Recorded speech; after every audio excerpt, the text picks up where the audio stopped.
রহমতুল্লাহি ওয়া বারাকাতুহু।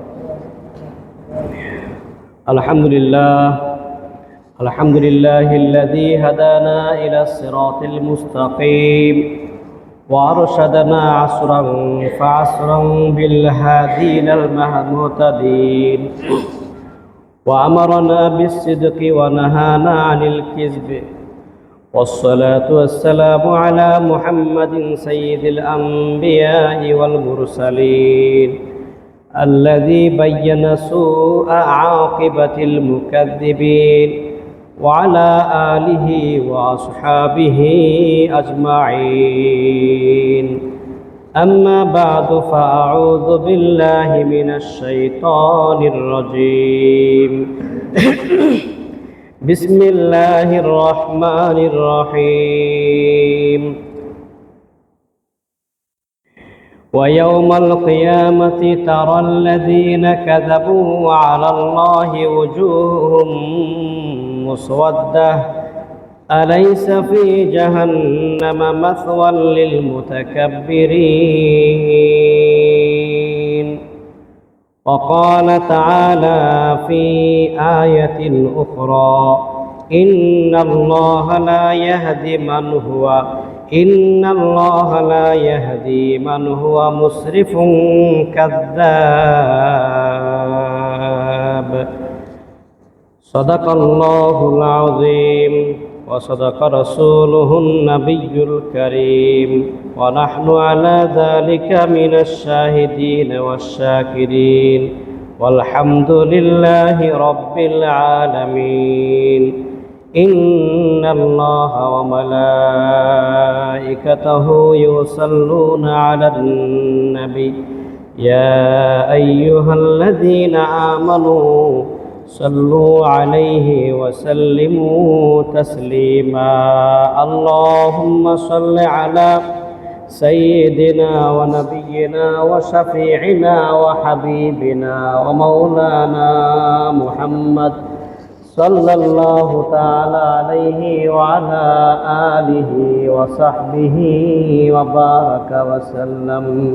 بلغ العلا بكماله كشف الدجى بجماله حسنت جميع خصاله صلوا عليه وآله. هو الحبيب الذي ترجى شفاعته لكل هول من الأهوال مقتحم. بلغ العلا بكماله كشف الدجى بجماله حسنت جميع خصاله صلوا عليه وآله. اللهم صل وسلم وبارك عليه. কয়েকবার কালেমা জিকির করি লা ইলাহা ইল্লাল্লাহ লা ইলাহা ইল্লাল্লাহ লা ইলাহা ইল্লাল্লাহ লা ইলাহা ইল্লাল্লাহ লা ইলাহা ইল্লাল্লাহ লা ইলাহা ইল্লাল্লাহ মুহাম্মাদুর রাসূলুল্লাহ। তুমি শরীকহীন, তুমি মহান, বিশ্বের মালিক তুমি ওগো দয়াবান। তোমার বান্দারা তোমাকে ভুলে সুপথ হারায় কুপথে চলে। সেই দিন নিয়ে তুমি সত্য প্রমাণ, বিশ্বের মালিক তুমি ওগো দয়াবান। লা ইলাহা ইল্লাল্লাহ লা ইলাহা ইল্লাল্লাহ লা ইলাহা ইল্লাল্লাহ। সকলে বলুন লা ইলাহা ইল্লাল্লাহ লা ইলাহা ইল্লাল্লাহ লা ইলাহা ইল্লাল্লাহ লা ইলাহা ইল্লাল্লাহ মুহাম্মাদুর রাসূলুল্লাহ। এখনো গফফার তুমি, এখনো সাত্তার, হাসরের দিনে তুমি হইবে কহার। এখনো গফার তুমি এখনো সাত্তার, হাসরের দিনে তুমি হইবে কহার। সেই দিন নিয়ে তুমি সত্য প্রমাণ, বিশ্বের মালিক তুমি ওগো দয়াবান। তুমি শরীকহীন তুমি মহান, বিশ্বের মালিক তুমি ওগো দয়াবান। কালেমা লা ইলাহা ইল্লাল্লাহ, লা ইলাহা ইল্লাল্লাহ, লা ইলাহা ইল্লাল্লাহ, লা ইলাহা ইল্লাল্লাহ, লা ইলাহা, লা ইলাহা ইল্লাল্লাহ মুহাম্মাদুর রাসূলুল্লাহ সাল্লাল্লাহু আলাইহি ওয়াসাল্লাম। মুআজ্জাজ মুহতারাম, সম্মানিত মুসল্লিয়ান, রব্বুল আলামিনের আলিশান দরবারে শুকরিয়া, যিনি আমাদেরকে পবিত্র জুমাবারে অত্র মসজিদে সালাতুল জুমা আদা করার নিমিত্তে হাজির হবার তৌফিক ইনায়াত করলেন। মনের সবটুকুন আবেগ অনুভূতি উজাড় করে, দিল খুলে কায়মন বাক্যে জবানকে বুলন্দ করে একবার কালিমাতুল শুকর আদা করি। সকলে বলে আলহামদুলিল্লাহ। দরুদ ও সালাম অগণিত অবারিত বর্ষিত হোক বিশ্ব সভার সভাপতি সরকারে দোজাহা রাহমাতুল লিল আলামিনের প্রতি, যার আনিত মতদর্শকে অনুসরণ করলে যে কেউ দুনিয়া ও আখেরাতে কল্যাণের গ্যারান্টি পেয়ে যায়, সেই রসুলের দোজাহার প্রতি সকলে আমরা শ্রদ্ধার সাথে দরুদ ও সালাম পাঠ করি। সকলে বলি সাল্লাল্লাহু আলাইহি ওয়াসাল্লাম। সম্মানিত সুধী, আজকে যে বিষয়টি নিয়ে আলোচনা করব তা হচ্ছে আল কিযবু যামবুন কাবীর, মিথ্যা একটা বড় পাপ। মিথ্যা হচ্ছে বড় পাপ।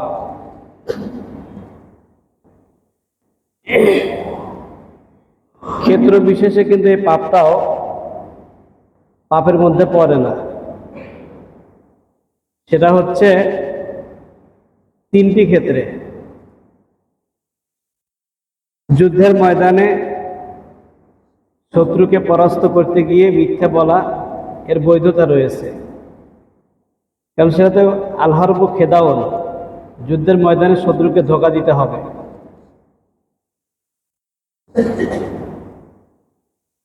দুজনের মধ্যে শত্রুতা তৈরি হয়ে গেছে, দুইজনে মুসলমান বা দুইজন প্রতিবেশী, একজন আরেকজনকে সহ্য করে না, মারমুখী হয়ে থাকে সব সময়। এরকম দুইজনের মধ্যে শত্রুতা দূর করবার জন্য, বন্ধুত্ব সৃষ্টি করবার জন্য মিথ্যা বলা এর রুখসত রয়েছে। আবার স্বামী স্ত্রী, নবীজি বলেছেন বিবাহের পর স্বামী স্ত্রীর মধ্যে যে পারস্পরিক ভালোবাসা, এরকম ভালোবাসা পৃথিবীতে আর কোথাও নাই। ঈমানের পরে এরকম ভালোবাসা আর কোথাও নাই। সেই ভালোবাসার মধ্যে আগুন জ্বলে গেছে, তুষের আগুন দাউ দাউ করে জ্বলতেছে। এই আগুন নিভানোর জন্য যদি স্বামী মিথ্যার আশ্রয় নেয়, এরা জায়েজ আছে। স্ত্রী যদি মিথ্যার আশ্রয় নেয়, জায়েজ আছে। স্বামী স্ত্রীর মনোরঞ্জনের জন্য স্বামী বাজার থেকে 100 টাকার কিছু নিয়ে এসে বলতেছে এটা 500 টাকা হয়েছে, এটা বলতে পারবে। এই তিনটার বাহিরে মিথ্যা বলা এটা যাবে না, শরীয়তের স্বীকৃতি দেয় নাই।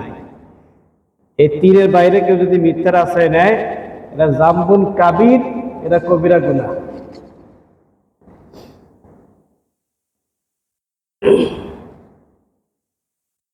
মিথ্যাটা কি জিনিস এ সম্পর্কে কিতাবে লেখা আছে, ইন্নাল কিযবা হুয়া আদবু মুতাবাকাতিল খায়রি লিল ওয়াকি।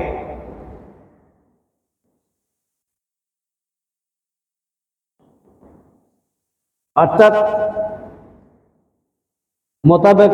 মোতাবেকাতুল খবরি লিল ওয়াকি, আদবু মোতাবেকাতুল খবরি লিল ওয়াকি। যে ঘটনা ঘটে নাই এরকম বানাইয়েছে না কিছু বলা হচ্ছে মিথ্যা। এইরকম বর্তমানে আমরা বিভিন্ন পর্যায়ে দেখতে পাই। একজন আরেকজনকে হেয় প্রতিপন্ন করবার জন্য মিথ্যার আশ্রয় নেয়, একজন আরেকজনের সম্মানকে কেড়ে নেওয়ার জন্য মিথ্যার আশ্রয় নেয়, তারপর মিথ্যা মামলা তার বিরুদ্ধে ঢুকিয়ে দেয়, নানাভাবে মানুষকে হয়রানি পেরেশানির মধ্যে ফেলে দেয় মিথ্যার মাধ্যমে। এটা খুবই খারাপ জিনিস। হুয়া উম্মুল খাতায়া, এটা হচ্ছে পাপের মূল। মিথ্যাটা হচ্ছে সমস্ত ক্ষতির মূল। ক্ষতি মিথ্যা থেকে আসে। ও আশারু মিনাল আমাল আস-সাইয়্যা, যত নিকৃষ্ট কাজ আছে এই নিকৃষ্ট কাজের মধ্যে বড় নিকৃষ্ট হচ্ছে মিথ্যা। ওয়াল আসামুল কাবায়ের, এটা হচ্ছে বড় পাপ। এ ব্যাপারে আল্লাহ সুবহানাহু ওয়া তাআলা পবিত্র কোরআনুল কারীমের মধ্যে বিভিন্ন জায়গায় আয়াত উল্লেখ করেছেন এবং মিথ্যাবাদীদের পরিণতি কি হবে সেটি উল্লেখ করেছেন। পাশাপাশি প্রিয় নবী সাল্লাল্লাহু আলাইহি ওয়াসাল্লাম মিথ্যুকদের অবস্থান কি হবে, তাদের পরিণতি কি হবে সে সম্পর্কে কিছু বর্ণনা উপস্থাপন করেছেন। ইনশাআল্লাহ আমি কোরআন ও হাদিসের আলোকে তথ্যের ভিত্তিতে আপনাদের সামনে কিছু কথা বলবো। আমার তৌফিক ইল্লা বিল্লাহ, আলাইহি তাওয়াক্কালতু ওয়া ইলাইহি উনীব। আল্লাহ সুবহানাহু ওয়া তাআলা বলেন, ওয়া ইয়াউমাল কিয়ামাতি তারাল্লাযীনা কাযাবু আলাল্লাহ ওয়ুজুহুহুম মুসওয়াদ্দাহ, কাল কিয়ামতের দিনে মিথ্যাবাদীদেরকে আপনি দেখতে পাবেন, যারা আল্লাহর উপর মিথ্যা কথা যারা ছুড়ে দিয়েছিল, আল্লাহকে যারা অস্বীকার করেছিল, ওযুহুহুম মুসওয়াদ্দা, তাদের সবার চেহারা কুচকুচে কালো হয়ে যাবে। মিথ্যাবাদীদের চেহারা হবে কুচকুচে কালো। এই কালো রং, কালো চেহারা দেখেই বুঝতে পারবেন যারা মিথ্যাবাদী। তবে দুনিয়া আবার এরকম বলিয়েন না, দুনিয়ায় বিভিন্ন রং বেরঙের মানুষ আছে। কালো মানুষ আছে, ফর্সা মানুষ আছে, সাদা মানুষ আছে, বাদামি কালার, লালচে কালার। হ্যাঁ, কিন্তু আখেরাতে যারা জান্নাতি হবে সবার চেহারা হবে উজ্জ্বল ফর্সা। আলা সূরাতি আদম, তারা সবাই আদমের সূরতে প্রবেশ করবে। তুলহু সিত্তুনা জিরান, প্রত্যেক জান্নাতির উচ্চতা হবে 60 হাত লম্বা, প্রস্থ হবে 6 হাত। এটা বুখারী মুসলিমের হাদিস। যারা জান্নাতে প্রবেশ করবে তাদের উচ্চতা হবে 60 হাত আর প্রস্থ হবে 6 হাত। এবং আলা সূরাতি আদম, সবাই আদমের সূরতে প্রবেশ করবে। এবং তাদের চেহারা কেমন হবে? তাদের চেহারা হবে উজ্জ্বল। উজুহু ইয়াউমাইযিন নাঈমা, আল্লাহ তাআলা বলেন জান্নাতীদের চেহারা হবে আনন্দময় হবে, শুধু উজ্জ্বল নয়, মানে আনন্দদায়ক উজ্জ্বল, আনন্দদায়ক উজ্জ্বল। এরকম উজ্জ্বল চেহারা হবে জান্নাতীরা। আর যারা জাহান্নামী হবে তাদের চেহারার মধ্যে পরিশ্রান্ত ক্লান্ত হওয়ার ছাপ, বিষণ্ণতার ছাপ এবং কালো বর্ণের হয়ে যাবে। আল্লাহ তাআলা বলেন বিশেষ করে যারা দুনিয়াতে মিথ্যার আশ্রয় নিয়েছিল, উজুহুহুম মুসওয়াদ্দা, তাদের চেহারা হবে কুচকুচে কালো। সূরা জুমার আয়াত নম্বর 60। আর তাদের ঠিকানা হবে জাহান্নাম। সূরা মুমিন এর অপর নাম হচ্ছে সূরা গাফির। এই সূরার 28 নম্বর আয়াতের মধ্যে আল্লাহ তাআলা বলেছেন, ইন্নাল্লাহা লা ইয়াহদি মান হুয়া মুসরিফুন কাযযাব, যারা মিথ্যার আশ্রয় নিয়ে চলে, যারা সর্বদা মিথ্যা কথা বলে, আল্লাহ পাকের সীমানা অতিক্রম করে চলে, সীমা অতিক্রমকারী মিথ্যাবাদীদেরকে আল্লাহ রাব্বুল আলামিন লা ইয়াহদি, তাদেরকে হেদায়েত দেবেন না, সঠিক পথে আল্লাহ পাক তাদেরকে দেখাবেন না। তাহলে এই আয়াত থেকে বোঝা গেল যারা মিথ্যার আশ্রয় নেয়, যারা সীমা লঙ্ঘন করে, তারা সঠিক পথ পায় না, তারা সঠিক পথ পায় না, তারা পথ ভুলে যাবে, তারা হেদায়েতের রাস্তায় চলতে পারে না। এ সম্পর্কিত অনেকগুলো হাদিস রয়েছে, তার মধ্যে সহিহ বুখারী মুসলিমের একটি গুরুত্বপূর্ণ হাদিস। আন ইবনে মাসউদ রাদিয়াল্লাহু তাআলা আনহু قال قال رسول الله صلى الله عليه وسلم عليكم بالصدق فإن الصدق يهدي إلى البر। তোমাদের উপর সত্য গ্রহণ করা আবশ্যক, সত্য পথ অবলম্বন করে চলা আবশ্যক। ফাইন্না সিদকা ইয়াহদি ইলাল বিররি, কারণ সত্য মানুষদেরকে নেকের পথ দেখায়, সত্য মানুষদেরকে নেক কাজ দেখায়, নেক কাজে চলার পথ দেখায়। ওয়াল বিররু ইয়াহদি ইলাল জান্নাহ, আর নেকের কাজ মানুষকে জান্নাতের রাস্তা দেখায়। ওয়ামা ইয়াজালু রাজুলু ইয়াসদুকু ওয়া ইয়াতাহাররা সিদকা হাত্তা ইউকতাবা ইনদাল্লাহি সিদ্দিকান, সর্বদাই যে বান্দা সত্য কথা বলবে এবং সত্যের দিকে সবসময় ঝুঁকে থাকবে, হাত্তা ইউকতাবা ইনদাল্লাহি সিদ্দিকান, সেই বান্দা আল্লাহ পাকের দরবারে সিদ্দিক হিসেবে চিহ্নিত হয়ে যাবে। সিদ্দিক হিসেবে আল্লাহ পাকের দরবারে চিহ্নিত হয়ে যাবে, সত্যবাদী হিসেবে। ওয়া ইয়াকুমুল কিযবা, ও আমার উম্মতেরা শুনে রেখো, তোমরা মিথ্যা কথা পরিহার করো। ফাইনাল কিযবা ইয়াহদি ইলাল ফুজুরি, কারণ মিথ্যা মানুষদেরকে পাপের কাজের দিকে নিয়ে যায়, মিথ্যা মানুষদেরকে পাপের রাস্তায় নিয়ে যায়। ওয়াইনাল ফুজুরা ইয়াহদি ইলান নার, আর পাপের রাস্তা মানুষদেরকে জাহান্নামের রাস্তা দেখায়। পাপের রাস্তা মানুষদেরকে কোন রাস্তা দেখায়? জাহান্নামের রাস্তা দেখায়। ওয়ামা ইয়াজালুল আবদু ইয়াকযিবু ওয়া ইয়াতাহাররাল কিযবা হাত্তা ইউকতাবা ইনদাল্লাহি কাযযাবা, সর্বদাই বান্দা মিথ্যা কথা বলার কারণে এবং মিথ্যার আশ্রয় নেওয়ার কারণে সে আল্লাহ পাকের দরবারে মিথ্যাবাদী হিসেবে চিহ্নিত হয়ে যায়। কাজেই মিথ্যা বলা একদম পরিহার করতে হবে। কখনো কৌতুক করেও মিথ্যা কথা বলা যাবে না। অনেকে কৌতুক করে বলে না, বাচ্চাকে থামাতে গিয়েও বলে, এই বাবা থাম থাম, তোকে আমি বিস্কিট নিয়ে এসে দেব, খেলনা নিয়ে এসে দেব, পরে আবার এনে দিল না। সুনানে ইবনে মাজার হাদিসের মধ্যে লেখা আছে, তুমি বাচ্চার কান্দন থামাতে গিয়ে, বাচ্চাকে নিয়ন্ত্রণ করতে গিয়ে তাকে যদি ওয়াদা করো যে তোমাকে এটা কিনে দেবো সেটা কিনে দেবো, পরে আবার দিলেন না, তুমি একজন মিথ্যাবাদী। নবীজি এই কথা বলেছেন, তুমি একজন মিথ্যাবাদী। তাহলে ছোট্ট শিশু, ছোট্ট বাচ্চা, তার সামনে মিথ্যা কথা বলা যাবে না, তাদেরকে সত্যবাদিতা শিক্ষা দিতে হবে। আপনারা জানেন বড় পীর সাহেব আব্দুল কাদের জিলানী রাহমাতুল্লাহি আলাইহি, তার ঘটনা আপনাদের জানা আছে না? মা তাকে সত্য বলা শিখিয়েছে। হ্যাঁ, জামার আস্তিনের ভেতরে 40 দিনার এটা টাকা রেখে দিয়েছে, আর মা শিখেছে সত্য কথা বলবি, মিথ্যা কথা বলবি না। প্রতিমধ্যে শত্রু বাহিনী, দস্যু দল তাকে আক্রমণ করলো, বলো তোমার কাছে কি আছে? তখন কি বলছেন?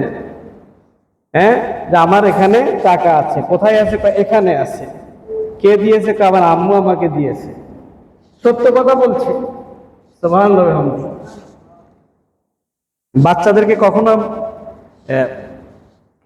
ইচ্ছা করে হোক বা অনিচ্ছায় হোক, এর কি করে হোক, বাচ্চাদের সামনে মিথ্যা কথা বলবেন না, মিথ্যা একদম পরিহার করবেন। তাই মিথ্যা কথা বলা অভ্যাস হয়ে গেলে সেও আল্লাহ পাকের দরবারে মিথ্যাবাদী, একজন মিথ্যাবাদী হিসেবে চিহ্নিত হয়ে যায়। আর মিথ্যাবাদী সম্পর্কে সূরা মুমিনের মধ্যে আল্লাহ তাআলা বলেছেন, ইন্নাল্লাহা লা ইয়াহদি মান হুয়া মুসরিফুন কাযযাব, আল্লাহ পাক সীমা লঙ্ঘনকারী মিথ্যাবাদীকে পথ দেখান না, হেদায়েতের রাস্তা দেখাবেন না।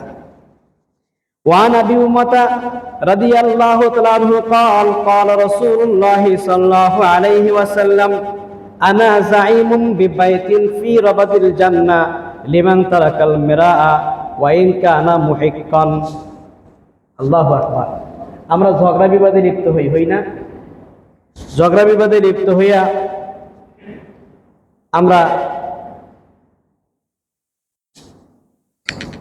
একে অপরের প্রতি চড়াও হয়ে যাই। ঝগড়া করতে গিয়ে কি করি? একে অপরের প্রতি আমরা হিংস্র হয়ে যাই, যা তা বলা শুরু করে দেই। নবীজি বলেছেন যে আমি ওই ব্যক্তির জন্য জান্নাতের জামিনদার। কোন জান্নাত? জান্নাতের কিনারে একটা ঘরের জন্য জামিনদার হব, যে ব্যক্তি তারাকাল মেরা আই জেদালা, ঝগড়াকে পরিত্যাগ করবে। ওয়াইন কানা মুহিক্কান, যদিও সে ঝগড়া করার অধিকার রাখে। আপনি হক, আপনি তার বিরুদ্ধে কথা বলতে পারেন, সে অধিকার আপনাকে দেওয়া হয়েছে। এই অধিকার থাকা সত্ত্বেও, হক থাকা সত্ত্বেও আপনি ঝগড়া পরিহার করলেন। নবীজি বলেন, আমি ওই উম্মতের জন্য জান্নাতের কিনারে একটা ঘরের জামিনদার হয়ে যাই। ওয়াবিবাইতিন ফি ওয়াসাতিল জান্নাহ, আর যে ব্যক্তি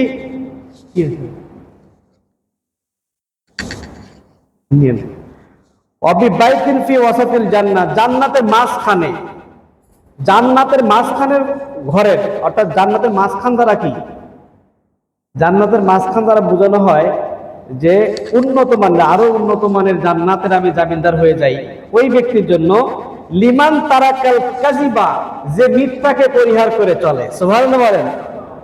নবীজি বলেন, আমি ওই উম্মতের জন্য জান্নাতের উচ্চতম ঘরের জামিনদার হয়ে যাই, যে উম্মত মিথ্যাকে কি করে, পরিহার করে। ওয়াইন কানা মাযিহান, যদিও সেটা মজাক করেও হয়, মজাক করেও যে মিথ্যা কথা বলে না। মজা বোঝেন তো? এই মজা শব্দটা কিন্তু আরবি, আমরা বাংলাতে বলি না আমি মজা করে বলছি, মজা করে খেয়েছি, হ্যাঁ, এই মজা করে খেয়েছি, মজা করে বলছি, এই মজাহ শব্দটা, এটা হচ্ছে আরবি শব্দটা, হাদিসের শব্দ। ওয়াইন কানা মাযিহান, যদিও সেটা মজা করে হয়, এই মজা করেও মিথ্যা কথা বলে নাই। সামনে আসেন, সামনে, এখানে।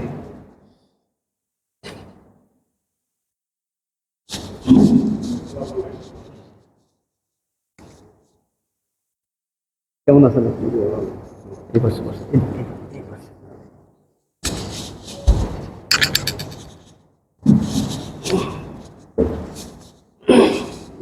নবীজি বলেন, যে ব্যক্তি তর্ক জেদাল পরিহার করে চললো, যদিও সে হকদার, আমি তার জন্য জান্নাতের কিনারে একটা ঘরের জামিনদার হয়ে যাই। আর যে ব্যক্তি মিথ্যাকে পরিহার করে চললো, যদিও মিথ্যা মজা করে, সে মজা করেও সে মিথ্যা বলে নাই, এর কি করেও সে মিথ্যা বলে নাই, সে পরিহার করে চলেছে, আমি তার জন্য জান্নাতের মাঝখানে একটা ঘরের জামিনদার হয়ে যাই। এরপর আর একটা কথা নবীজি বলেছেন যে ওয়াবিবাইতিন ফি আলাল জান্নাহ, জান্নাতের উচ্চতম জায়গায় ঘরের আমি তার জামিনদার হয়ে যাই, লিমান হাসানা খুলুকাহু, যে তার চরিত্রকে সুন্দর করেছে। সুবহানাল্লাহ। হাসানা খুলুকাহু, চরিত্রকে যে সুন্দর করেছে। আমরা তো জানি না পাপ কোনটা, গুনাহ সব কোনটা। এক হাদিসের মধ্যে নবীজি বলেছেন যে পাপ হচ্ছে, সব হচ্ছে, পুণ্য হচ্ছে হুসনুল খুলক, উত্তম চরিত্রে হচ্ছে পুণ্য, উত্তম চরিত্রে হচ্ছে পুণ্য, এটা নেক। আর গুনাহ কি? উত্তম চরিত্রের মধ্যে অনেক কিছু আছে, অনেক কিছু আছে, ফরজ, ওয়াজিব, সুন্নত, মুস্তাহাব থেকে শুরু করে মানুষের আচার আচরণ, চালচলন সবকিছুই আছে। এমনকি মানুষের দৃষ্টিতে, শরীয়তে এটা মানে মাকরু বা শরীয়তে এটা জায়েজ, মানুষের এই জায়েজ কাজটা করলেও আপনাকে খারাপ ভাববে, তখন সেটা থেকেও বিরত থাকা আপনার দরকার। বুঝতে পেরেছেন? বুঝতে পারেন নাই? শরীয়তে আছে এটা জায়েজ বা মোস্তাহাব। একটা মোস্তাহাব কাজ পালন করতে গিয়েও যদি সাধারণ মানুষদের মধ্যে একটা খারাপ ধারণা সৃষ্টি হয়, তো সেটা করা থেকে আপনি বিরত থাকবেন। বুঝতে পারিনি? একটা মোস্তাহাব কাজ, এটা মোস্তাহাব করা উত্তম, কেউ বলেছেন জায়েজ, কেউ বলেছেন না জায়েজ। এখন যে এলাকায় আপনি আছেন ওই এলাকার মানুষেরা ওটা বোঝেই না, আপনি এখন গিয়েই সেটা ডাইরেক্ট চালু করে দিলেন, তখন সেটা কিন্তু করা যাবে না। সেখান থেকে দূরে থাকতে হবে, মানুষের ধারণা থেকে মুক্ত থাকতে হবে, তাদেরকে বুঝাতে হবে তারপর। এমন কিছু বিষয় আছে শরীয়তে হাও বলা হয় নাই, নাও বলা হয় নাই, শরীয়তে হাও বলা হয় নাই, নাও বলা হয় নাই, কিন্তু জনগণ সেটাকে ভালো মনে করে, মুসলমান, আম মুসলমান এটাকে ভালো মনে করে। এখন কি হবে? যেমন ধরেন চিংড়ি মাছ, ইসলা মাছ, কেউ বলে এটা মাকরু আর কেউ বলে এটা খাওয়া যাবে। সমাধান কি কোরআন হাদিসে আছে? সরাসরি তো খুঁজে পাওয়া যায় না। এখন কিভাবে এটাকে মাছ বলবেন, কিভাবে পোকা বলবেন? এর জবাব হচ্ছে, মুসনাদে আহমদের মধ্যে হাদিসটা রয়েছে। ইমাম আহমদ বিন হাম্বল রাহমাতুল্লাহি আলাইহি হাদিসটা নিয়ে আসছেন। এবং যারা ইফতা গ্রুপে লেখাপড়া করে, ফতোয়া ডিপার্টমেন্টে যারা লেখাপড়া করে, তাদেরকে একটা কিতাব পড়তে হয়, ইবনে নুজাইম রাহমাতুল্লাহ লেখা কিতাব। সেই কিতাবের নাম হচ্ছে আসবাহ ওয়ান নাজায়ের। এই আসবাহ ওয়ান নাজায়ের কিতাবের 195 পৃষ্ঠার মধ্যে লেখা আছে, প্রিয় নবী সাল্লাল্লাহু আলাইহি ওয়াসাল্লাম বলেছেন, মা রাআহুল মুসলিমুনা হাসানান ফাহুয়া ইনদাল্লাহি হাসানুন। অধিকাংশ মুসলমান যেটাকে ভালো মনে করে, আল্লাহ পাকের কাছেও সেটা ভালো। বলুন সুবহানাল্লাহ। এখন এই এলাকায় এই কাজটাকে অধিকাংশ মুসলমান ভালো মনে করে, যদিও সেটা কি কোরআন হাদিসের মধ্যে সুস্পষ্ট দলিল প্রমাণ দ্বারা নাই, জায়েজও নাই, না জায়েজও বলা হয় নাই, কিন্তু এলাকাবাসী ওইটাকে ভালো মনে করে আল্লাহ পাকের কাছে সেটা ভালো। ইসলা মাছ, চিংড়ি মাছ, এই এলাকার মানুষ, আমরা রংপুরের মানুষ বা বাংলাদেশের মানুষ এটাকে মাছ হিসেবে খাই, অতএব এটা মাছ। এটাকে পোকা বলে মাকরুহ, ফতোয়া মাকরুহ বলা যাবে না, ফতোয়া মাকরুহ হবে, এই কথা বলা যাবে না।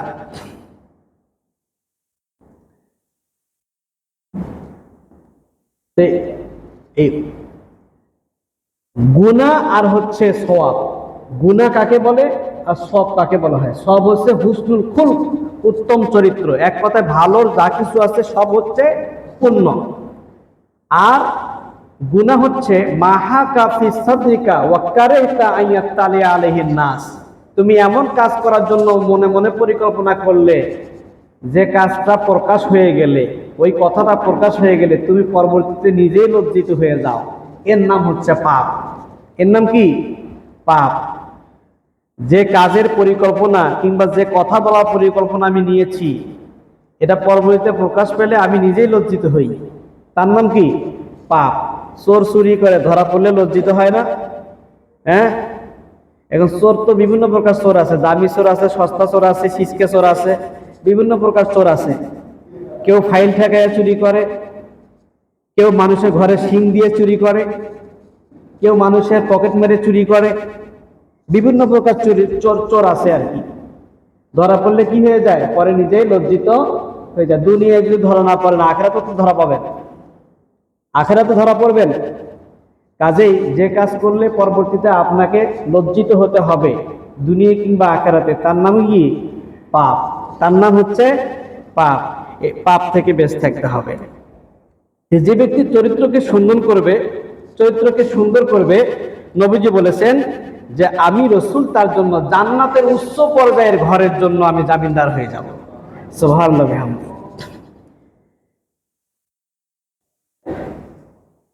মিথ্যা বলা মহাপাপ। মিথ্যা বললে কি হয় আমরা তার একটা পরিণতি শুনলাম। ইমাম মালিক রাহমাতুল্লাহি আলাইহি এক হাদিসের মধ্যে উল্লেখ করেছেন, হযরত আব্দুল্লাহ ইবনে মাসউদ রাদিয়াল্লাহু তাআলা, এটা মাওকুফ সূত্রে হাদিস, যে হাদিসটা শুধু সাহাবী থেকে বর্ণিত হয়েছে, সাহাবী নবীজি থেকে বর্ণনা করেন নাই, নিজের থেকে বলেছেন, এই হাদিসকে বলা হয় হাদিসে মাওকুফ।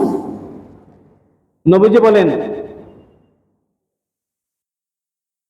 যে লা ইয়াজাল আব্দু ইয়াকযিবু হাতুন কাতু ফি কলবিহি নুকতাতুন সাওদাউ। সর্বদাই যখন কোনো বান্দা মিথ্যার আশ্রয় নেয়, মিথ্যা কথা বলে, সবসময় মিথ্যা বলে, মিথ্যা ছাড়া সে সত্যের আশ্রয় নেয় না, সবসময় মিথ্যা কথা বলে, অধিকাংশ সময় মিথ্যা বলে, ফাতুকতানু ফি কলবিহি নুকতাতুন সাওদা, তার অন্তরের মধ্যে কালো দাগ পড়ে যায়, হাত্তা ইউসাওয়াদা কলবুহু কুল্লুহু, এমনকি তার পুরো কলবটা অন্ধকারে আচ্ছাদিত হয়ে যায়।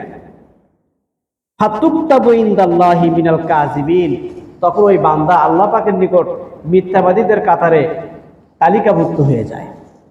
কাজেই মিথ্যা বলাকে আমাদের পরিহার করতে হবে। ওয়ান আবি হুরায়রা রাদিয়াল্লাহু তাআলা قال قال رسول الله صلى الله عليه وسلم আয়াতুল মুনাফিকি সালাসা, একজন বান্দা মুনাফিক হওয়ার জন্য তার তিনটা আলামত রয়েছে। ইজা হাদাসা কাযাবা, যখন কথা বলে মিথ্যা কথা বলে। এক নম্বরটা কি? মিথ্যা। তাহলে মিথ্যা বলা কিসের আলামত? মুনাফিকের আলামত। মিথ্যা বলা মুনাফিকের আলামত। ওয়াইদা ওয়াদা আখলাফা, ওয়াদা করলে ওয়াদা খেলাফ করে। ওয়াইদা তুমিনা খানা, যখন তার কাছে কোনো কিছু আমানত রাখা হয় আমানতের খেয়ানত করে, ঠিক মতো সেটা আদায় করে না। এই তিনটে হচ্ছে আলামাতুল মুনাফিক, মুনাফিকের আলামত। অন্যান্য হাদিস সূত্রে জানা যায় আরো আছে মুনাফিকের আলামত কি আছে, আরো আছে। আর একটা ওয়াইজা খসমা হাজারা, যখন কারোর সাথে ঝগড়া বিবাদে লিপ্ত হয় কথায় কথায় কি বলে? গালিগালাজ করে, অকথ্য ভাষায় গালিগালাজ করে, ফায়েসা ভাষায় কথা বলে। এই যারা ফায়েসা ভাষায় কথা বলে এরা মুনাফিকের একটা আলামত। ফায়েসা ভাষা পরিত্যাগ করতে হবে। আর কি? এলেম আছে সে মোতাবেক আমল নাই, আমল আছে আবার এলেম নাই, এটাও মুনাফিক। এটাও কি? মুনাফিক। আবার এখানে এক কথা ওখানে আর এক কথা, ওটাও মুনাফিক। হাদিসের মধ্যে আসছে মাসালুল মুনাফিকি কাশাতিল আয়ের, মুনাফিকের দৃষ্টান্ত হচ্ছে উনানি বকরির মতো। যে বকরি তার সাথীকে পাওয়ার জন্য এখানে একবার ওখানে একবার ছোটাছুটি করে, এরকম মুনাফিকের সাথে তুলনা দেওয়া হয়েছে উনানি বকরি। হ্যাঁ, যে এখানে এক কথা ওখানে আর এক কথা, এটা হচ্ছে মুনাফিকের দৃষ্টান্ত। তাহলে মুনাফিকের আলামত কয়টা পাইলেন? 7টা। কয়টা পাইলেন? হাদিস থেকে 7টা পাওয়া গেল। এগুলো থেকে আমাদের দূরে থাকতে হবে। তার মধ্যে প্রথম যেটা সেটি হচ্ছে ইজা হাদাসা কাযাবা, কথা বললে কি বলে? মিথ্যা কথা বলে। মিথ্যা বলা বড় পাপ, মিথ্যা বলা বড় পাপ। আচ্ছা, মিথ্যা বললে কি হয়? আল্লাহ পাকের রহমতের ফেরেশতা, প্রতিটা বান্দার সাথে সংরক্ষণকারী ফেরেশতা আছে, সংরক্ষণকারী ফেরেশতা আছে। জন্মের পর থেকেই আপনার সাথে ফেরেশতা থাকে।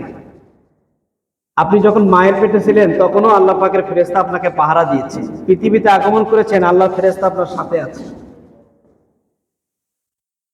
সুনানে তিরমিজি 2য় খণ্ড 18তম পৃষ্ঠার মধ্যে লেখা আছে, আন আব্দুল্লাহ ইবনে উমর রাদিয়াল্লাহু তাআলা আনিন নবী সাল্লাল্লাহু আলাইহি ওয়াসাল্লাম ক্বালা ইযা কাযাবাল আবদু তাবাদা আনহুল মালাকু মিলান মিন নাতানি মা জাআ বিহি, রাহু তিরমিজি।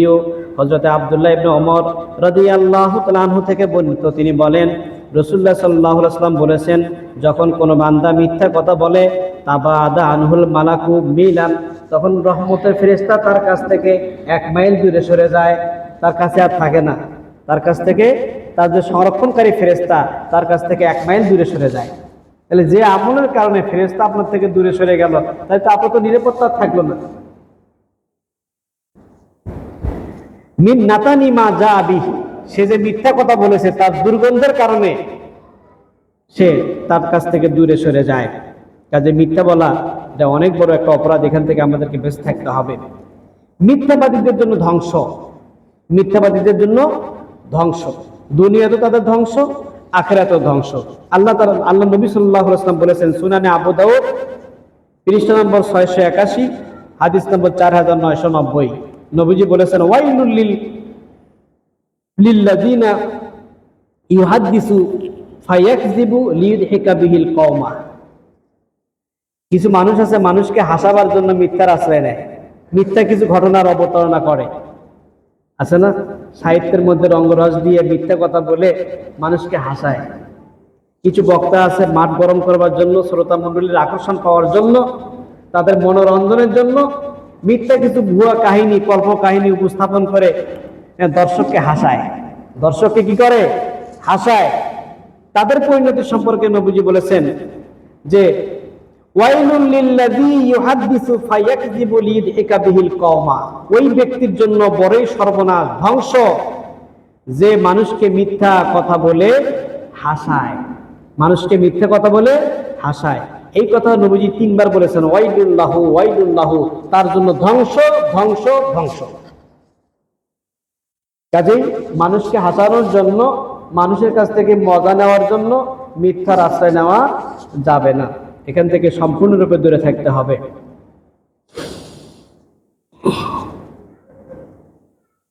রাসূলুল্লাহ সাল্লাল্লাহু আলাইহি ওয়াসাল্লাম তিনি কাউকে মিথ্যে বলা দেখলে তার ব্যাপারে কি রকম ধারণা করতেন? এ সম্পর্কে সুনানে তিরমিজি হাদিস নম্বর 2315 নবীজি আম্মা জান আয়েশা সিদ্দিকা বর্ণনা করেন। মা আয়েশা সিদ্দিকা রাদিয়াল্লাহু তাআলা উনি কিন্তু সবচেয়ে যারা বেশি হাদিস বর্ণনা করেছেন 7 জন সাহাবী, 1,26,000 সাহাবীদের মধ্যে 7 জন সাহাবী, এদেরকে বলা হয় মুকসিরিন, বেশি হাদিস রিওয়ায়াতকারী। এই বেশি হাদিস রিওয়ায়াতকারীদের মধ্যে 3 নম্বর ছিলেন মা আয়েশা সিদ্দিকা রাদিয়াল্লাহু তাআলা আনহা। বলুন সুবহানাল্লাহ বিহামদিহি। এই যে আম্মা জান হযরত আয়েশা সিদ্দিকা রাদিয়াল্লাহু তাআলা আনহা বলেন যে নবীজির চরিত্রের মধ্যে আমি এরকম দেখেছি যে তিনি তাকে কোনো জিনিস রাগান্বিত করে নাই যতটা রাগান্বিত করেছে মিথ্যা। যে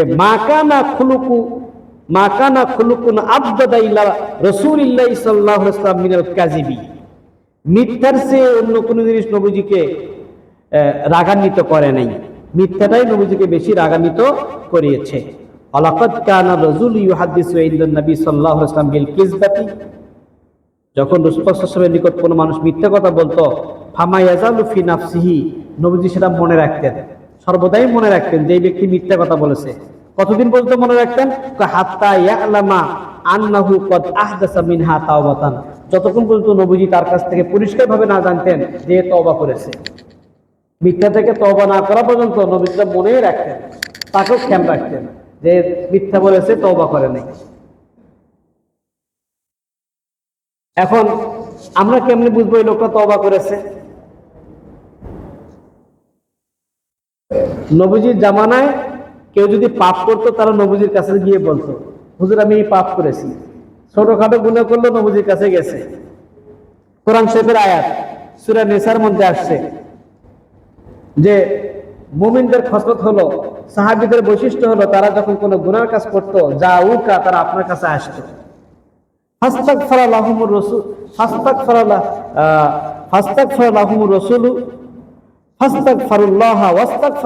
রাসূল তারা এসে আল্লাহর কাছে ক্ষমা চাইতো, আর রাসূলও তাদের পক্ষ হয়ে আল্লাহর কাছে ক্ষমা চাইতো।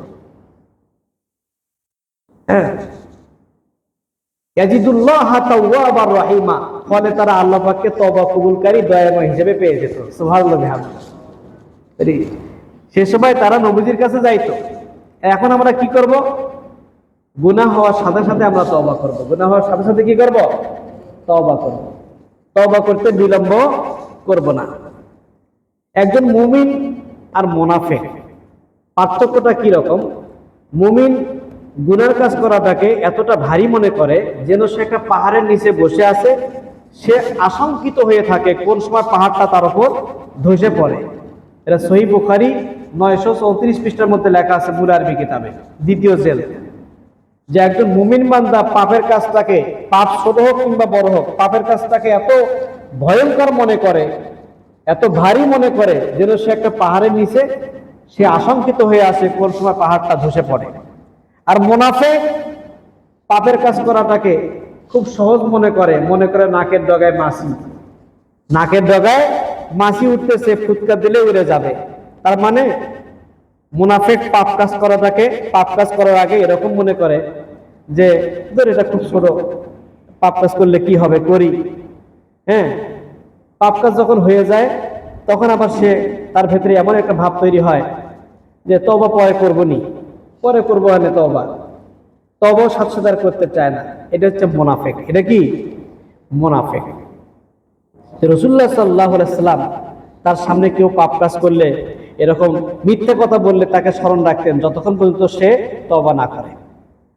এই জন্য আমরা নিজেদের থেকে সাথে সাথে তওবা করব, এবং কোনো হকুল ইবাদ নষ্ট হলে, কারো হক নষ্ট হলে তার কাছে গিয়ে ক্ষমা চাইব। এই গুণগুলো আমাদের অর্জন করতে হবে।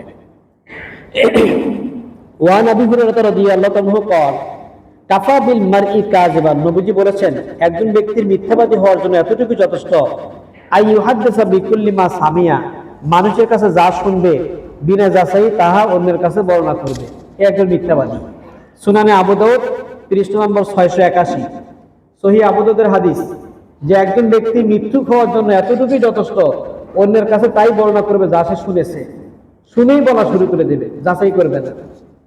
আল্লাহ রাব্বুল আলামিন সূরা হুজরাতের 6 নম্বর আয়াতের মধ্যে বলেছেন, ইয়া আইয়ুহাল্লাযীনা আমানু ইন জাআকুম ফাসিকুম বিনাবাইন, হে ঈমানদারগণ, যখন তোমাদের কাছে কোনো পাপিষ্ঠ ব্যক্তি সংবাদ নিয়ে আসে, ফাতাবাইয়ানু, তোমরা তার সংবাদকে যাচাই করো। আন তুসিবু কওমান বিজাহালাতিন, যদি তোমরা যাচাই না করো তাহলে তার সংবাদে তোমরা অজ্ঞতাবশত কোনো সম্প্রদায়কে আক্রমণ করে বসবে, হ্যাঁ, একটা ঘটনা ঘটে ফেলবে। ফাতুসবিহু আলা মা ফাআলতুম নাদিবিন, অথবা পরবর্তীতে তোমাদের এই ঘটনা ঘটে যাওয়ার পর তোমরা নিজেদের কর্মের কারণে লাঞ্ছিত হবে, অপমানিত হবে, নিজেরা আফসোসের মধ্যে পড়ে যাবে। অতএব কেউ কোনো সংবাদ নিয়ে আসলে এই সংবাদটিকে তোমরা যাচাই করো। বর্তমান এই যে তথ্য প্রযুক্তির যুগে আমরা বেশিরভাগ শিকার হয়ে যাই এই যে তথ্য আদান প্রদান।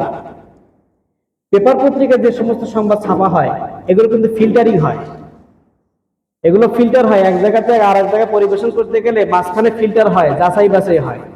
কিন্তু এই যে মোবাইল ফোনে ফেসবুক, ইউটিউব, হ্যাঁ, এগুলোতে যে তথ্যগুলো আদান প্রদান হয় এর কোনো ফিল্টারিং হয় না, এটা দেখার কেউ নাই।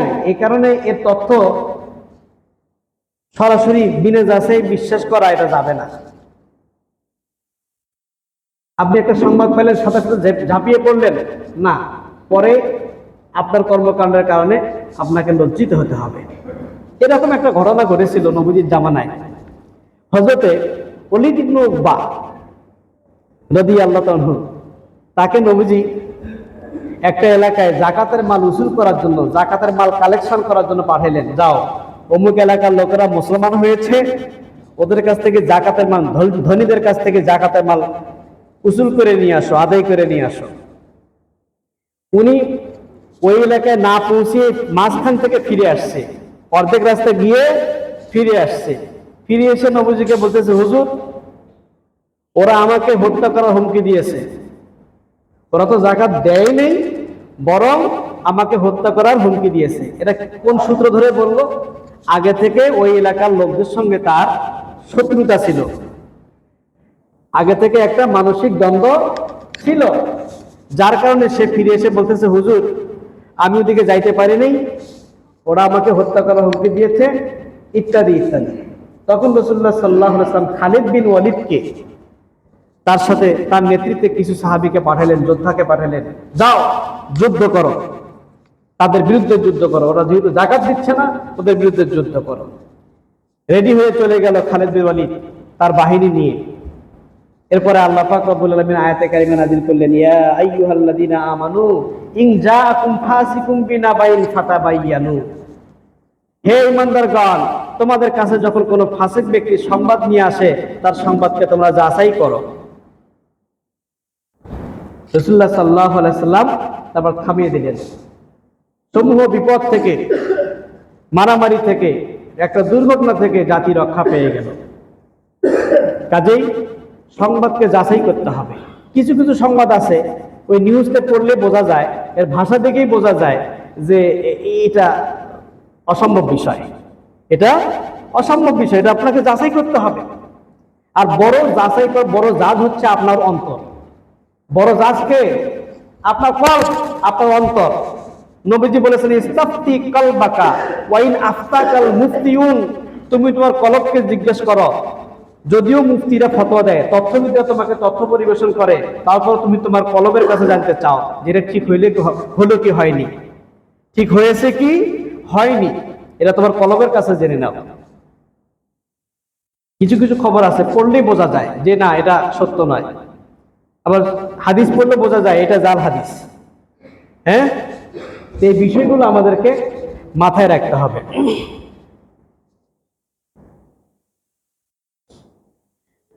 হযরতে হাসান বিন আলী, নবীজির নাতি ইমাম হাসান, তিনি একটা কথা বলেছেন, হাদিস, হাফিজতু মিন রাসূলিল্লাহ, আমি আমার নানার কাছ থেকে একটা হাদিস মুখস্থ করেছি। নবীজি বলেছেন, দা মা ইউরিবাকা মা ইউরিবুকা ইলা মা লা ইউরিবুক, তোমার কাছে যেটা সন্দেহ হবে, মিথ্যা মনে হবে, দেখেন সে কাজ, সেই কথা তুমি ছেড়ে দাও, ওটা গ্রহণ করিও না।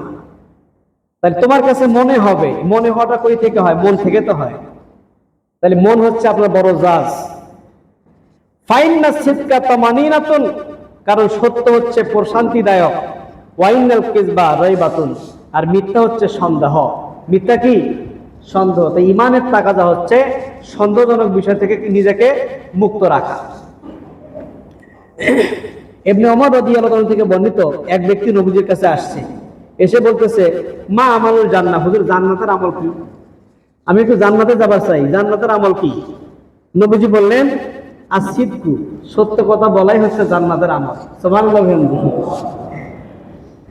এরপর নবীজি বলতেছেন, ইজা সাদাকাল আব্দু বাররা, যখন কোনো বান্দা সত্য কথা বলে সে নেকের কাজ করলো। ওয়াইজা বাররা আমানা, যখন কোনো বান্দা নেকের কাজ করে সে তার ঈমানকে মজবুত করে। ওয়াইজা আমানা দাখালাল জান্নাহ, যখন কোনো বান্দা ঈমান আনলো সে জান্নাতে প্রবেশ করলো। সুবহানাল্লাহ। অপরদিকে ইজা কাযাবাল আব্দু ফাজারা, যখন কোনো বান্দা মিথ্যা কথা বলে সে পাপের কাজ করলো। ওয়াইজা ফাজারা, যখন সে পাপের কাজ করলো। কাফারা, তখন সে পাপ কাজ করতে করতে আল্লাহকে অস্বীকার করে বসলো, কুফরি করলো। ওয়াইজা কাফারা দাখালান নার, যখন সে কুফরি করলো সে জাহান্নামে প্রবেশ করলো। তাহলে মিথ্যা আপনাকে জাহান্নাম পর্যন্ত নিয়ে যায়, অতএব সাবধান।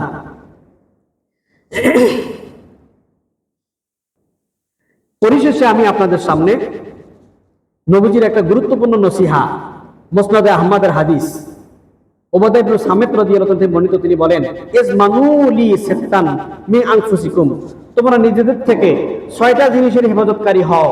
আজমান লাকুমুল জান্নাহ, আমি রাসূল ওয়াদা দিচ্ছি তোমাদের জন্য আমি জান্নাতে জামিনদার হব। মাত্র 6টা কাজ করবা। 1 নম্বর, উসদুকু ইজা হাদ্দাসতুম, যখন কথা বলবে সত্য কথা বলবে। ওয়াউফু ইজা ওয়াআদতুম, কাউকে ওয়াদা দিলে ওয়াদা পূর্ণ করবে।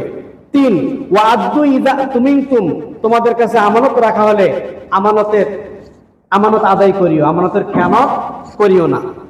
এই যে আপনাদের কাছে আমানতের বিষয়টা কিন্তু অনেক বড় একটা বিষয়, এটা আলাদাভাবে আলোচনা করা দরকার। আপনি যে অফিসে আছেন, আপনার অধীনস্থ কর্মচারীরা আপনার কাছে আমানত।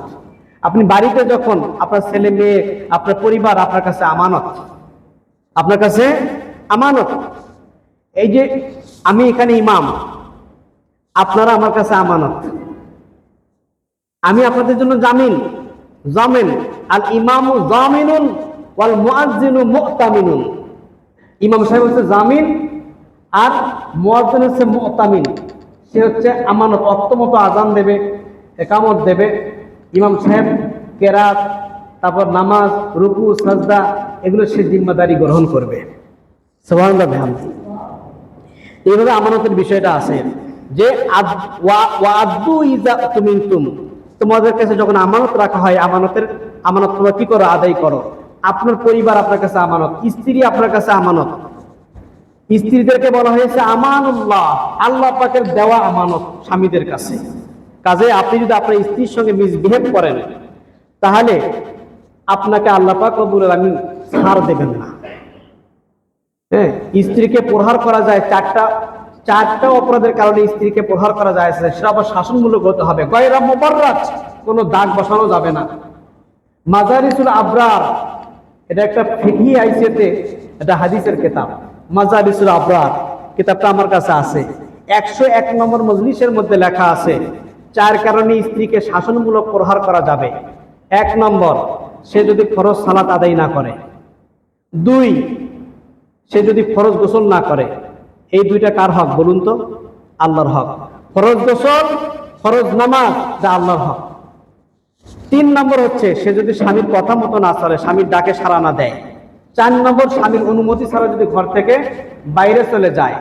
এই 4 অপরাধের কারণে আপনি স্ত্রীকে শাসন করতে পারবেন। স্ত্রীকে আপনি কি করতে পারবেন? আপনি শাসনমূলক তাকে ব্যবস্থা নিতে পারবেন। এছাড়া আপনার খাবার রেডি হলো না কেন, ঘরটা গোছায় রাখে নাই কেন, সেটার জন্য আপনি স্ত্রীর উপরে পানিশমেন্ট জারি করতে পারবেন না, এটা শরীয়তে নিষিদ্ধ। যাক, ওই বিষয় নিয়ে আমি পরে আলোচনা করবো। ওয়াআদু ইজা তুমিনতুম, নবীজি বলেছেন তোমরা যদি 6টা বিষয়ের আমানতদার হও তাহলে আমি রাসূল তোমাদের জন্য জান্নাতের জামিনদার হব। তোমরা যদি 6টা বিষয়ে জামিনদার হও, আমি রাসূল তোমাদের জান্নাতের জামিনদার হব। এক নম্বর কথা বললে সত্য কথা, 2 নম্বর ওয়াদা করলে ওয়াদা পূরণ করবে, 3 নম্বর হচ্ছে তোমাদের কাছে আমানত দিলে আমানত কি আদায় করবে, 4 নম্বর হচ্ছে ওয়াহফাজু ফুরুজাকুম, তোমাদের লজ্জাকে তোমরা হেফাজত করবে, লজ্জাকে হেফাজত করবে। 5 নম্বর ওয়াগুদ্দু আবসারাকুম, তোমরা তোমাদের চক্ষুকে অবনমিত রাখবে, চক্ষুকে নিম্নগামী, চক্ষুকে তোমরা যেগুলো দেখা যায় না সেখান থেকে দূরে রাখবে। আমি গত সপ্তাহে মনে হয় বলেছিলাম এই দৃষ্টিকে সংযত রাখা। কেউ যদি কোনো সুন্দরী নারীর চেহারার দিকে তাকায়, সাথে সাথে যদি নজরটা ফিরিয়ে নেয়, আল্লাহ রাব্বুল আলামিন তাকে ইবাদতের মজা দান করবেন। এই যে আমরা ইবাদতের স্বাদ পাই না, মজা পাই না কেন? আমরা করি কি, আমরা রাস্তাঘাটে চলতে গেলে ওই যে একবার তো দেখা যায় যাচ্ছে, এই জন্য সারাক্ষণ তাকিয়ে থাকি। না না না, এই দেখা না, এই দেখা নিষিদ্ধ। আপনি সূর্যের প্রখর রোদে সূর্যের আলোর দিকে তাকিয়ে থাকতে পারবেন? হ্যাঁ, এটা নিষিদ্ধ বস্তু। নজর যাওয়ার সাথে সাথে নজর ফিরিয়ে নেবেন, তাকাবেন না সেদিকে, তাহলে আল্লাহ পাক ইবাদতের স্বাদ আপনাকে দান করবেন। মোবাইলের মধ্যে যাদের এরকম বেগারা নারীর ছবি আছে অবশ্যই ডিলিট করবেন, কারণ ওইগুলো যখন আপনি দেখবেন আপনার ইবাদতের স্বাদ নষ্ট হবে, ইবাদতের মজা পাবেন না। ওয়াগুদ্দু আবসারাকুম, তোমরা তোমাদের চক্ষুকে হেফাজত করবে। ওয়াকাফফু আইদিয়াকুম, হাতকে বিরত রাখবে। হাত, এই হাত দিয়ে যত অন্যায় অবিচার হয় সেই অন্যায় অবিচার থেকে হাতকে বিরত রাখবে। এই 6টা কাজের তোমরা যদি জিম্মাদারি নিতে পারো, আমি রাসূল তোমাদের জন্য জান্নাতের জিম্মাদারি নেব। বলুন সুবহানাল্লাহ। তাহলে 6টা কি জিনিস আমরা একটু মুখস্থ করি। 1 নম্বর হচ্ছে কথা বললে সত্য কথা বলবে, ওয়াদা করলে ওয়াদা পূরণ করবে। 3 নম্বর আমানত রাখলে আমানত খেয়ানত করবে না। 4 নম্বর হচ্ছে লজ্জাকে হেফাজত করবে। 5 নম্বর হচ্ছে দৃষ্টিকে সংযত রাখবে। আর 6 নম্বর হচ্ছে হাতকে অন্যায় থেকে বিরত রাখবে। এই 6 কাজের জিম্মাদারি যদি তোমরা গ্রহণ করতে পারো, আমি রাসূল তোমাদের জন্য জান্নাতের জিম্মাদারি নেব। সম্মানিত হাজিরিন, তথ্য প্রযুক্তির যুগে মানুষ তথ্যকে তথ্য বিভ্রাট করে একজন আরেকজনকে ফাঁসায় দিচ্ছে। এটা চরম জুলুম, চরম অন্যায়। এতে সম্প্রীতি নষ্ট হয়ে যায়, ভালোবাসা ছিন্ন হয়ে যায়। কাজে এমন কাজ কখনো আপনারা করবেন না। কোনো ফাসেকের সংবাদ আপনারা বিশ্বাস করবেন না। সূরা হুজরাতের 6 নম্বর আয়াত, ইজা জাআকুম ফাসিকুম বিনাবাইন ফাতাবায়ানু, যখন কোনো ফাসেক কোনো সংবাদ পরিবেশন করে, তথ্য পরিবেশন করে, তোমরা এটাকে যাচাই করো। নবীজি বলেছেন, আবু দাউদের হাদিস, কাফা বিল মারই কাযিবান আই ইউহাদ্দিসা বিকুল্লি মা সামিয়া, একজন ব্যক্তির মিথ্যাবাদী হওয়ার জন্য এতটুকু যথেষ্ট, মানুষের কাছে যা শুনবে তাই সে বলবে, বিনা যাচাই। বিনা যাচাই কথা বলা যাবে না, বিনা যাচাই কারো কথা কোনো বিশ্বাস করা যাবে না। সম্মানিত হাজিরিন, এই হলো কথা। মিথ্যা মহাপাপ, এই মহাপাপ থেকে আমরা বেঁচে থাকবো। মিথ্যা হচ্ছে পাপের মূল, এটা ক্ষতির মূল। এই ক্ষতি থেকে আমরা নিজেকে রক্ষা করবো। আল্লাহ পাক রব্বুল আলামিন আমাদেরকে হেফাজত করেন। আরেকটি শেষ সংবাদ, সেটি হচ্ছে আগামী 13 তারিখ, নভেম্বর মাসের 13 তারিখ থেকে আপনার শেষ হচ্ছে এই বছরের জন্য আমরা টাইফয়েড টিকা কর্মসূচি। তো যারা এখনো বাচ্চাদের টিকা দেওয়াননি, আপনাদের নিকটস্থ টিকাদান কেন্দ্রে গিয়ে সেই কাজটা সম্পন্ন করবেন। আপনাদের কাছে এই বিষয়টি বলা হলো। খেয়াল রাখবেন, নিজেকে হেফাজত করব, পরিবারকে হেফাজত করব এবং নিজেও কোনো ক্ষতির শিকার হব না। আমার দ্বারা যেন অন্য ক্ষতির শিকার না হয় সেই বিষয়টি খেয়াল করতে হবে। আল্লাহ পাক রব্বুল আলামিন আমাদের জীবন মানকে হেফাজত করেন। সকলে বলে আমিন। সুন্নাত নামাজ পড়ি।